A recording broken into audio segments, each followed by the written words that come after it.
வாழ்க வையகம் வாழ்க வளமுடன் ஹார்ட் ஒர்க் நெவர் ஃபெயில்ஸ். அனைவருக்கும் வணக்கம். இப்போ 986 மருந்தாளர் பணியிடங்கள், அதாவது medical service recruitment board pharmacist போஸ்டிங்கை பற்றி நம்மளுடைய அமைச்சர் என்ன சொல்கிறாங்க அப்படிங்கிறத நம்ம நியூஸ் பேப்பரில் பார்த்துருந்தோம் இல்லையா, அந்த இன்ஃபர்மேஷன். ஸோ இப்போ அந்த காணொளி நம்ம பார்க்கலாம். நடைபெற்று முடியவிருக்கிறது. இந்த நிலையில் ஒரு 983 மருந்தாளுநர் பணியிடங்களுக்கு ஏற்கனவே தேர்வு நடைபெற்று ஒரு 7-8 வழக்குகள் உயர்நீதிமன்றத்தில் இருந்தது. அந்த வழக்குகளை போட்டவர்கள் கூட கொரோனா பணிக்கு 5 மார்க் வேண்டும் என்றார்கள். மருத்துவர்களுக்கு கொரோனா மதிப்பெண் தருவது ஒரு நல்ல மனிதாபிமான நடவடிக்கை. செவிலியர்களுக்கு தரலாம், தூய்மை பணியாளர்களுக்கு தரலாம், காவலர்களுக்கு தரலாம், என் பத்திரிகையாளர்களுக்கு கூட தரலாம்.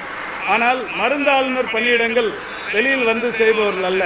ஆனாலும் அது வேண்டும் என்று கோர்ட்டுக்கு போய் இவ்வளவு காலம் இழுத்தடித்தார்கள். அதுவுமே இன்றைக்கு ஒரு முடிவுக்கு வந்துவிட்டது. இப்போ அது போர்ட்டல் தயாரிக்கும் பணி நடைபெற்றுக் கொண்டிருக்கிறது.